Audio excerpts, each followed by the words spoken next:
Hey everyone, welcome to BiConomy Talks. Today I'm speaking with Greg from Ditau, the token issuer of Ditau, a limitless, non-depleting, and infinitely valuable asset that fuels all modern innovation, economic growth, and societal advancement. Hi Greg, welcome. How are you today? Really good. Thanks for having me, bro. Now, my pleasure, my pleasure. Let's start with a little bit of your background because we're very curious and we spoke a little bit earlier today. I know you have a lot to share with us, and I think you have a very interesting way of watching markets and see where we're going, all the trends that we have. And I believe that this is part of how Did Code Ideas came to place. What brings you to blockchain? What's part of your background that enabled you to create this project?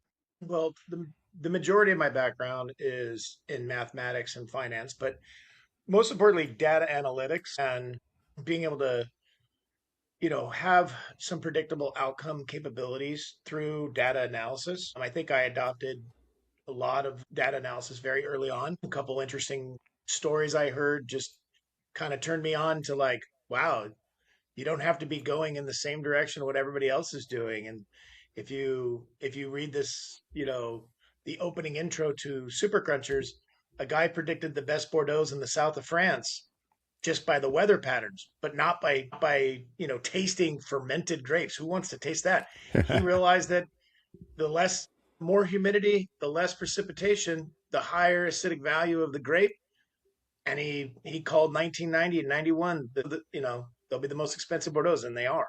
And I was just like, wow, they made fun of it, but Yeah. now data rules the world in terms of making decision. We believe it is the most powerful and expensive commodity in the world. True, true. It sounds like magic, right? Somebody with this knowledge and everybody in the market is used to one way of studying the feuds, studying the products, and trying to predict outcomes. And somehow somebody comes with a lot of reports that they just put a lot of numbers and historical data in front of them. And they say, this is what's going to happen next. I see how people would be skeptical of that, but I also think that data-driven decisions have been winning the rightful space right now, and I feel most of the industries are relying on that very hard. Okay, so that's where did code ideation would come from. You see that data is a commodity. You can treat it as a commodity and negotiate it. How did you start structuring? Tell me about the first steps to this. Well, we started to outline what we wanted to actually accomplish in terms of like one, ownership of data, certain amount of web3 security stuff too for people, and basically have the idea of tokenization for individuals. I mean, we have a DApp right now that is great to be able to prove non-US citizen versus US citizen, and it ranges through an entire perplex environment to actually know exactly that person right now is living exactly where they're saying they are. And we think that is a phenomenal product that we'll be launching in the next couple of weeks for people to use and join with exchanges. But it's a KYC, but at the same time, know your client, but it's also just a very powerful way for someone to say, it's my data. I get a token every year that I certify myself.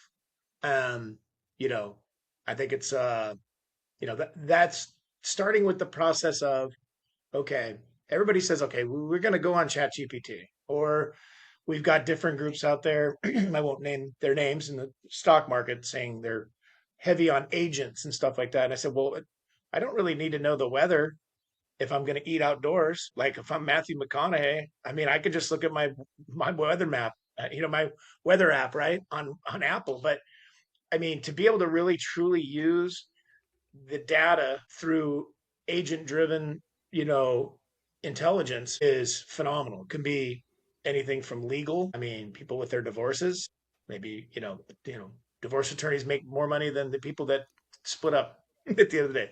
So it's like there's a variety of use cases that we just realize, hey, this has to get done, and we think that we're going to provide this community a great service. Fantastic. Yeah, I can see that, and I have this feeling when I'm trying to learn and to you know keep up with what's happening with AI and AI agents. And The first disruption that I believe, or at least I've been listening a lot about, is this: anything that was extremely expensive or that was extremely long of a process, like legal battles that would drag themselves throughout years just because of the amount of procedures and papers and things to analyze, which end up being a large amount of data. Now AI agents will be able to speed it up, process better, but this opens doors for new challenges.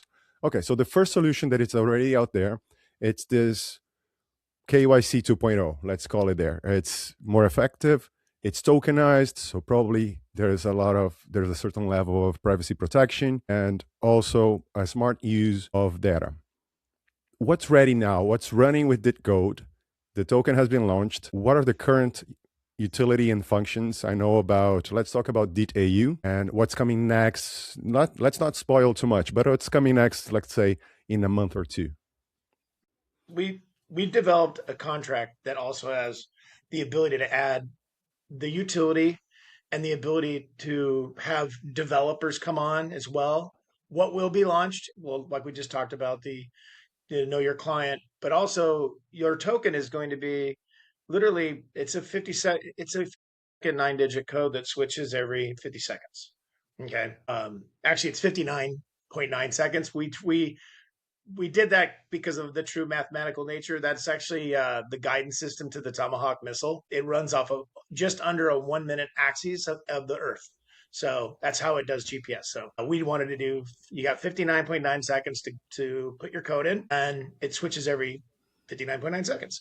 That's the first thing that's up that we'll be launching, because we think it is powerful to, you know, go into communities where you know who you are talking to. I mean, you have people in the crypto community, you don't know who you're talking to. You know, you're True. texting most of the time, Telegram, WhatsApp. You're not really communicating because you don't really see their reactions. You know, I mean, I I get frustrated sometimes when I have like seven different text box open with my programmers and stuff. But yeah, it's that's the first one. We also have a meme momentum index that we're launching at the same time. We think that's a really cool product. You know, so and it'll be based on various memes, liquidity pools, and it'll just be a lot more transparent than having somebody go. I mean, you know, to like in a coin because they saw a tweet, you know, and it's like they'll now have like a kind of a really great idea of, you know, oh wow, they do have a decent sized liquidity pool. Oh, it's locked up for like ours, 8 years, 8 months, 8 days. So, you know, that's those are the first two that'll come out.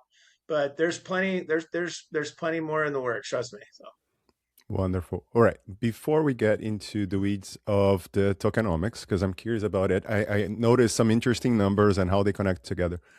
But I'm also curious about the initial challenges. At least in my head, when I start thinking about all these data solutions, if we're talking about oracles, if we're talking about strong, trustworthy data sources that business will use to make big decisions, I imagine that the sourcing of data, how you connect to this data, how you keep it up to date, how you're certain that you're using today's data, not yesterday's data, was that challenging? I know that you have past experience on this. It connects to your background, but tell us a little more about when you start building a project like this. How did you look into this challenging environment of data sourcing? well, between Python and Solidity, you can go ahead and look back at historical data and then stay in the present of real time data and be able to create. And this goes back to the agent scenario. And I don't think people really realize, like, just, you know, they don't, the challenge to monetize data is, you know, I don't need to know I need to call somebody back if I'm a sales guy and I want a sale. If chances are I'm not getting a sale if I don't call back. I mean, maybe I need a reminder, but I mean, I kind of like to make the money first, right? Right. So our real time data references historical data, and you have two separate agents. And in our case, we've built over 3,000 today. And we have a group of them. We have an antagonist and a protagonist and a neutral, and we have one on the historical data. Like that can't mean that in no way. And what they do is they bring it almost like to a funnel to where we actually get best use case scenarios and best practices. And that was a challenge in itself. I mean, it was to be able to make sure that, what are you using for your data? Are you using something that somebody said? Or is it in medical? Is it John Hopkins or is it Mass General and, Harvard Medical? So yeah, those were the challenges, but I think with the programming and our guys are, there was very, is very slick to be able to really understand, those comparables from historical to real time.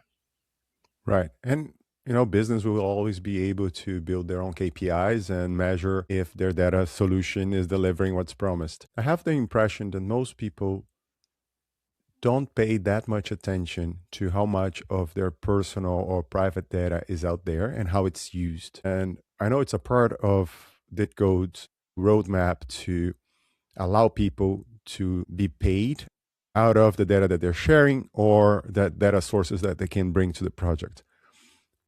But would you explain a little bit of the importance of this? As an example, how social media profits from advertisers on top of their user base data or behavior or posts or content out there. But I know that this goes beyond social media. What are your comments on this? Well, what do we kind of created an AI generated YouTube called AI Tube. And we've also created like an eBay of data cells where packets of data and they have to get run through a very tight filter to make sure that they are clean data sets. But I think that when people get the chance you know, to analyze what do you want to prove? Like, what is it you want to prove right now? I can actually link to some of the major players in AI right now through our agents and bring down all the data and cipher it down, whether that's Perplexity, Gemini, ChatGPT, and I can make sure that we have every footnote that actually backs that up. And I think that's really powerful when people are trying to prove something. So as opposed to say, hey, write me a summary on you know today's economics, given the current global economics and the macro environment that we live in. It's like, well, I mean, it could be from somebody who thinks that the world's going to end in like a week, or World War III is about to start. Or it also could be from somebody who's living in the middle of nowhere and like, you know, they just write papers, post through Starlink and say, man, it's like, they're living the good life out on the range. I mean, they don't know. So it's like you got to be able to have enough footnotes to be able to really know you have the right data to make these assessments. That's so true. Yes. Well, I think we're already seeing this with more and more AI generated content. It's hard to tell reality from digitally created apart, and more people will want factual or trustworthy sources. But I wonder, should we highlight the importance of this? Because I see you see political discussions with these sports discussions, and we see families arguing with each other, but they don't spend time to fact check everything to see if what they're bringing to the discussion table is fact or not. Like you said, most people are just getting a quick reply from their AIs or even just Googling stuff, finding one opinion, finding one article, not checking what's backing that article. And then discussions heat up. I'm curious on, and I'm always trying to highlight to people the importance of fact checking, the importance of having good sources. You're solving a problem that most people have, but a lot of them are not aware that they have this problem. So how do we bring this to their eyes on this is a problem that they should pay more attention to? Okay, so great example, and that's a problem that's as old as time, right? Somebody, 80% of the public sometimes hears something. I mean, go back to the pandemic. If you get vaccinated, you will not be able to have children. I think at one time weren't some people like drinking bleach? Like Yeah, when was that ever like an idea? that Like, was a lot of fake and I news. heard outlandish things come my way, and I was like, at the same time, I had good friends working at the head of critical care at hospitals that were doctors, and they go, I'm working by 40-year-old guys who are getting this thing and they're dying and they're fit and you know and then some people refusing to ever get vaccinated. You believe what you believe and you have your own rights, but the facts need to come out in something like that where you know this was not a population control pandemic. Look, or I mean, the fact is, German scientists saw that there was something like this 20 years ago, and they knew it was kind of it was breeding itself, or we were doing it was a form of warfare, and I'm like, wow, like I don't know what radio shows you're listening to, but I said, and again, that can be proven by medical science, by scientists. I mean, look, if a plane's having trouble, I don't barge into the cabin and say, "Let me take over and fly." I don't know how to fly. You know, it's just like I would rather trust the data coming from medical institutions so I could have an informed decision. So, truth be told, I got vaccinated twice. Perfect. Yeah, I see that. It's a strong point. And fact checking or having good sources of news and data, it's a way of protecting ourselves from conspiracy theories or basically just being manipulated. And we're thinking as individuals, right?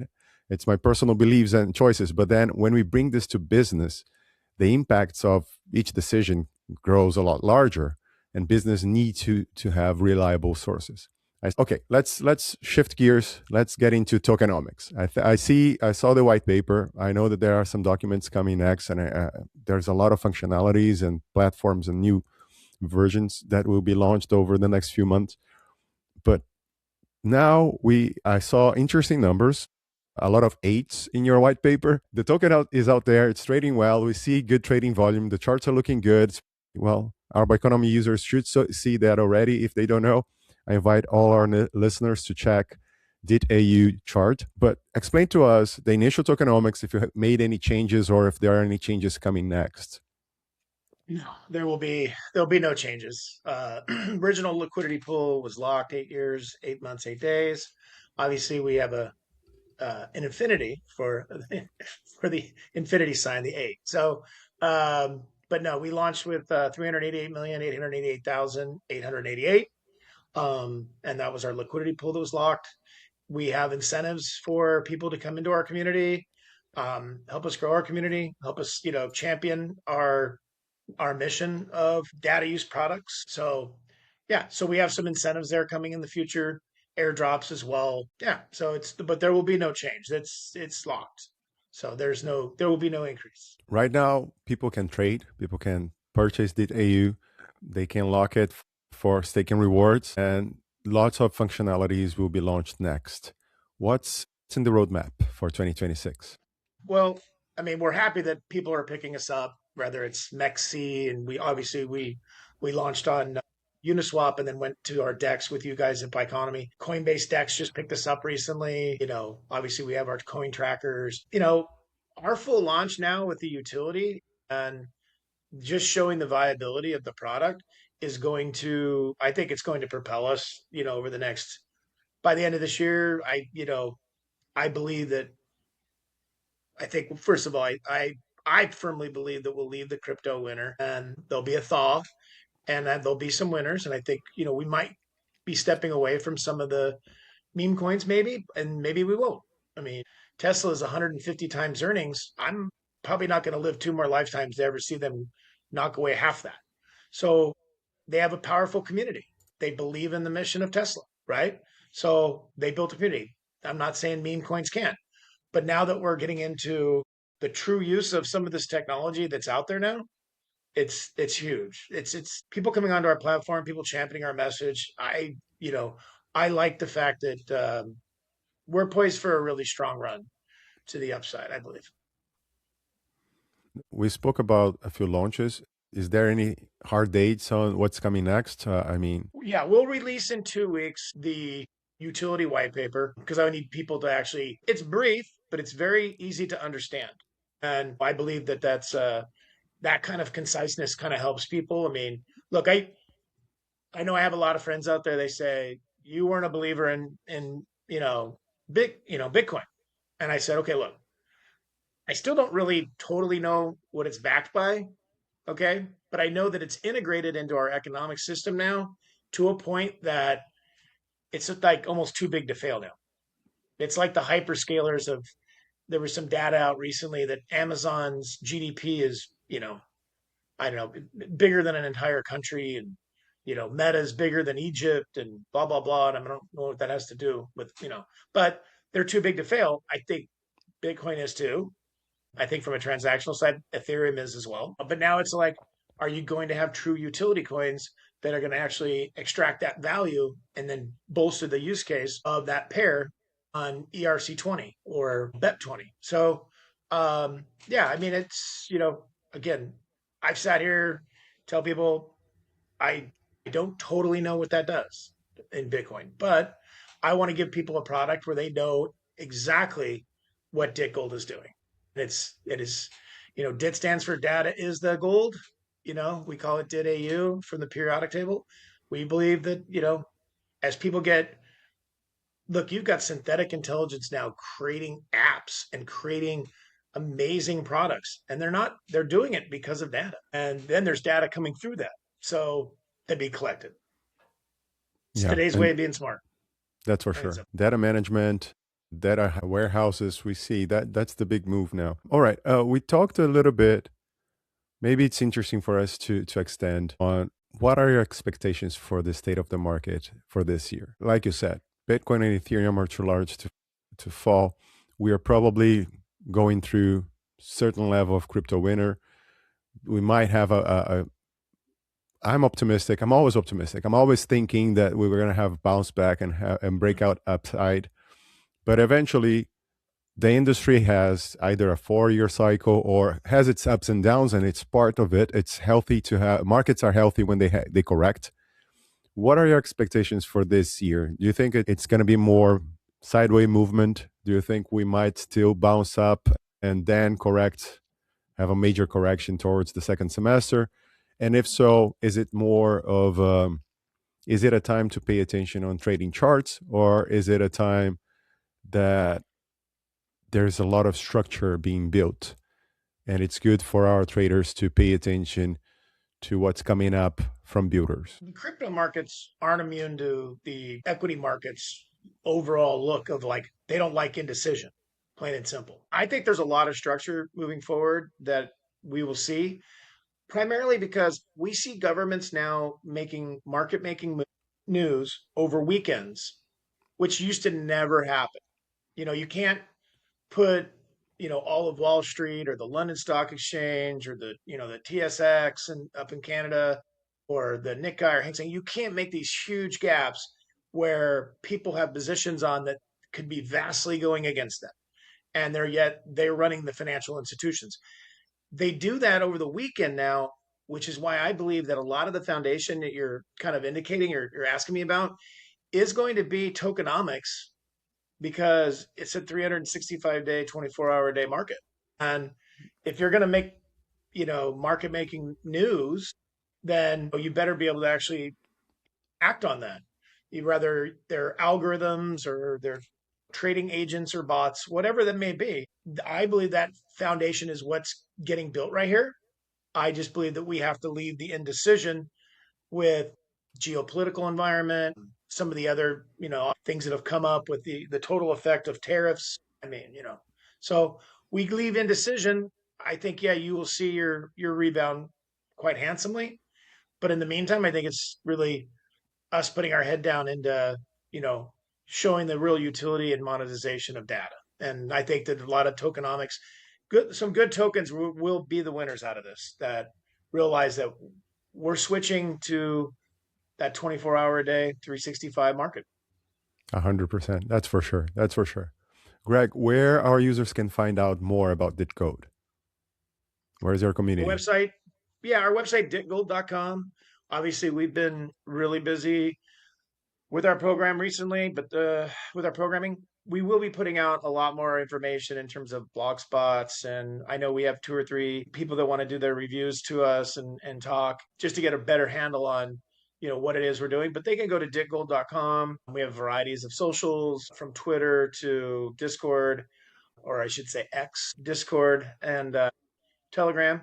So, and again, there'll be some announcements coming up, for, if people, we'll airdrop to people that are creating a meme through an AI probably generated image creator, that about how powerful that is and how limited supply gold is. So That sounds fun. yeah. Yeah. All right. Let's. What's the message you want to leave for our Biconomy.com community? I mean, get involved with database decisions. We think we're one of the leaders, and we think it's the space is only going to grow. I mean, I try to tell people when they say we're in a bubble, I say, well, big companies from my 25 years of experience on Wall Street, I tell them like they don't get anywhere by praising something new right away. Like I don't know what the total number is. I'll just give you a guesstimate. Jamie Dimon didn't, at JP Morgan Chase didn't really like Bitcoin or blockchain. He just poo-pooed it. And then he went out and spent $9 billion creating his own because those instant transfers and those 5 to 7 day waiting periods for an ACH, they're not going to be around. They don't they don't get to where they get to by praising a product right away. They more or less kind of tear it down, and then because they don't need the price going through the roof for them, because they are going to come in and play. And I would just tell people that this is not a bubble. This is, I mean, the integration effect of data monetization through AI is, I mean, I don't even know if we're in the first inning, to be honest. But I would urge people to get involved and get a piece of the dick gold. That's great advice. Yeah, get on the trend early and learn as much as you can, because this is a strong trend. Greg, thank you so much for the conversation today. There you have it, Economy friends. To learn more about Ditau, check the links in the description. Greg, thank you so much for joining me today. This was an interesting and enlightening conversation. I enjoyed it. Thanks for having me, Brent. I appreciate it.